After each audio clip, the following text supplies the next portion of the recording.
Mango season ಮುಗಿಯೋಷ್ಟರಲ್ಲಿ ಒಂದು ಸತಿ ಆದರೂ ಟ್ರೈ ಮಾಡಲೇಬೇಕಾಗಿರೋವಂಥ ರೆಸಿಪಿ ಇದು. ಮ್ಯಾಂಗೋ ಲವರ್ಸ್ಗೆ, ಸ್ವೀಟ್ ಇಷ್ಟಪಡೋರಿಗೆ ಖಂಡಿತವಾಗ್ಲೂ ಈ ಮ್ಯಾಂಗೋ ಕಡುಬು ಇಷ್ಟ ಆಗೇ ಆಗುತ್ತೆ. ಅದಕ್ಕೆ ನಾನಿಲ್ಲಿ ಮ್ಯಾಂಗೋಸ್ನ ಫಸ್ಟ್ ಈ ಥರ ಕಟ್ ಮಾಡ್ಕೋತಾ ಇದ್ದೀನಿ. ನೀವಿಲ್ಲಿ ಯಾವುದೇ ಮ್ಯಾಂಗೋನ ಕೂಡ ಯೂಸ್ ಮಾಡ್ಬೋದು. ನಿಮ್ಗೆ ಯಾವ ಮಾವಿನ ಹಣ್ಣು ಇಷ್ಟನೋ ಅದರಲ್ಲಿ ನೀವು ಇದನ್ನು ಮಾಡ್ಕೋಬೋದು. ಆದರೆ ಮಾವಿನ ಹಣ್ಣು ಸ್ವೀಟ್ ಆಗಿರೋದನ್ನು ತಗೊಳ್ಳಿ, ಆಗ ಕಡುಬು ತುಂಬ ರುಚಿಯಾಗಿರುತ್ತೆ.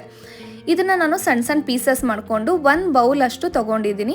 ಈಗ 1 ಬೌಲಷ್ಟು ಮ್ಯಾಂಗೋ ಹಣ್ಣನ್ನು ಹಾಕ್ಕೊತಾ ಇದ್ದೀನಿ. ಹಾಗೆ 1 ಕಪ್ನಷ್ಟು ಅಕ್ಕಿ ಹಿಟ್ಟನ್ನು ಹಾಕ್ಕೊಂಡು ಚುಟ್ಕೆ ಉಪ್ಪನ್ನು ಹಾಕ್ತಾಯಿದ್ದೀನಿ ರುಚಿಗೋಸ್ಕರ. ಈಗ ಒಂದು ಸ್ವಲ್ಪನೇ ನೀರನ್ನ ಹಾಕೋತಾ ಇದ್ದೀನಿ. ತುಂಬ ನೀರನ್ನ ಸೇರ್ಸೋದಕ್ಕೆ ಹೋಗಬೇಡಿ. ನಮಗೆ ಇಲ್ಲಿ ಬ್ಯಾಟರ್ ಅನ್ನೋದು ತುಂಬ ನೀರು ಥರ ಆಗಬಾರ್ದು. ನೀವು ಮ್ಯಾಂಗೋನ ಇಲ್ಲಿ 1 ಕಪ್ ಜಾಗದಲ್ಲಿ 1.5 ಕಪ್ನಷ್ಟು ಉಪಯೋಗಿಸ್ಕೋಬೋದು. ನೀರನ್ನ ಅವಾಯ್ಡ್ ಮಾಡ್ಬೋದು.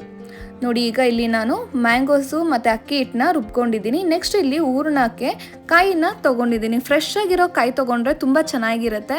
ಇದನ್ನು ನೀವು ತುರ್ದಿ ಆದರೂ ತೊಗೋಬೋದು. ನಾನಿಲ್ಲಿ ಮಿಕ್ಸಿ ಜಾರ್ಗೆ ಹಾಕೋತಾ ಇದ್ದೀನಿ. ಇದಕ್ಕೊಂದು 4 ರಿಂದ 5 ಏಲಕ್ಕಿನ ಹಾಕ್ಕೊಂಡು ಚೆನ್ನಾಗಿ ರುಬ್ಕೋತಾ ಇದ್ದೀನಿ. ಇದಕ್ಕೆ ನೀರೇನು ಸೇರ್ಸೋದಕ್ಕೆ ಹೋಗಬಾರ್ದು, ಹಾಗೆ ಪುಡಿ ಮಾಡ್ಕೊಳ್ಳಿ. ಇಲ್ಲಾಂದರೆ ತುರ್ದಿ ತೊಗೋಬೋದು ಸಣ್ಣದಾಗಿ. ನೆಕ್ಸ್ಟ್ ಒಂದು ಪಾತ್ರೆಗೆ 1-2 ಟೇಬಲ್ ಸ್ಪೂನಷ್ಟು ತುಪ್ಪನ ಹಾಕ್ಕೊಂಡು ಹಾಗೆ ತೆಂಗಿನಕಾಯಿ ತುರಿನ ಸೇರಿಸ್ಕೊಂಡು 1-2 ರಿಂದ 3 ನಿಮಿಷ ಇದನ್ನು ಈ ರೀತಿ ತುಪ್ಪದಲ್ಲಿ ಫ್ರೈ ಮಾಡಿಕೊಂಡ್ರೆ ಸಾಕು. ನೆಕ್ಸ್ಟ್ ಇದಕ್ಕೆ 1 ಕಪ್ನಷ್ಟು ಬೆಲ್ಲದ ಪುಡಿನ ಹಾಕ್ತಾ ಇದ್ದೀನಿ. ಬೆಲ್ಲದ ಪುಡಿ ಇಲ್ಲ ಅಂದರೆ ಬೆಲ್ಲನ ನೀವು ಕುಟ್ಟಿ ಹಾಕೋಬೋದು. ಇಲ್ಲಿ ಬೆಲ್ಲನ ನೀವು ನಿಮ್ಮ ರುಚಿಗೆ ತಕ್ಕಷ್ಟು ಹೆಚ್ಚು ಕಮ್ಮಿ ಮಾಡ್ಕೋಬೋದು. ಬೆಲ್ಲ ಎಲ್ಲ ಕರಗಿ ಈ ರೀತಿ ಕೊಬ್ಬರಿ ಜೊತೆ ಚೆನ್ನಾಗಿ ಹೊಂದ್ಕೊಂಡು ಈ ರೀತಿ ಹೂರಣನ ತಯಾರಿಸ್ಕೋಬೇಕು. ನೆಕ್ಸ್ಟು ಬಾಳೆ ಎಲೆನ ನೀಟಾಗಿ ತೊಳ್ಕೊಂಡು ಈ ರೀತಿ ಒರೆಸಿ ಇಟ್ಕೋತಾ ಇದ್ದೀನಿ.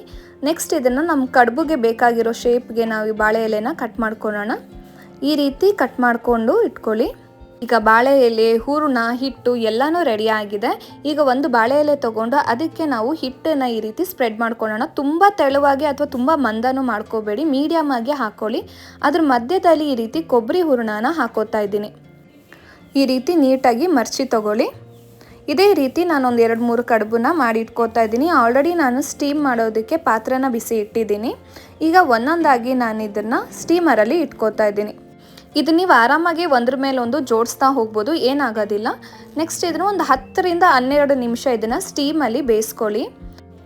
ಇದು ಬೇಯಿಸಿ ತೆಗ್ದಿದ ತಕ್ಷಣವೇ ಮನೆ ತುಂಬ ಇದ್ರ ಘಮ ಘಮ ಅಂತ ಪರಿಮಳ ಹರಡುತ್ತೆ. ಅಷ್ಟು ಚೆನ್ನಾಗಿರುತ್ತೆ. ಇದು ನಾನು ಹೇಳಿದ್ರೆ ಗೊತ್ತಾಗಲ್ಲ, ನೀವು ಮಾಡಿದ್ರೇ ಗೊತ್ತಾಗೋದು.